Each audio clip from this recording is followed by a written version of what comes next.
Sandiaga Uno menghadiri acara Halal Bihalal di kediaman Ketua Harian DPP Gerindra Sufmi Dasko. Di acara Halal Bihalal ini, Sandiaga membawa kabar mengejutkan dengan menyatakan pamit dari Partai Gerindra.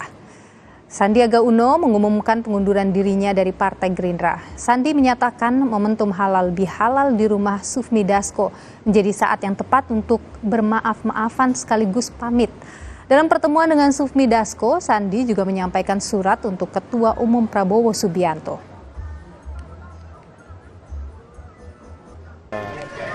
Ya, kalau ada kesalahan selama ini, mohon pamit dan mudah-mudahan tentunya di momen Lebaran ini kita bisa terus mempererat silaturahim dan berjuang bersama.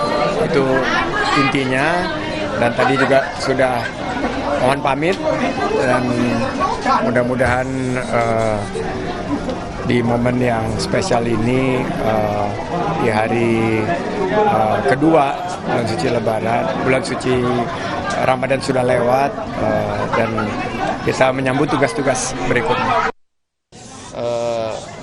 Pak Sandi juga sudah menyampaikan beberapa hal, terutama permintaan maaf kepada Ketua Umum, dan tadi juga sebelum pamit sudah menyampaikan satu buah surat, saya belum buka tapi isinya, dan di momen Hari Raya Idul Fitri ini kami sudah bermaaf-maafan, dan tentunya apa yang tadi sudah disampaikan, dinamika ke depannya kita akan sama-sama simak dan ikuti tentunya, demikian. Kami tutup Sapa Indonesia Malam sampai di sini, saudara. Kita akan berjumpa lagi besok. Saya Nilu Puspa, terima kasih. Sampai jumpa.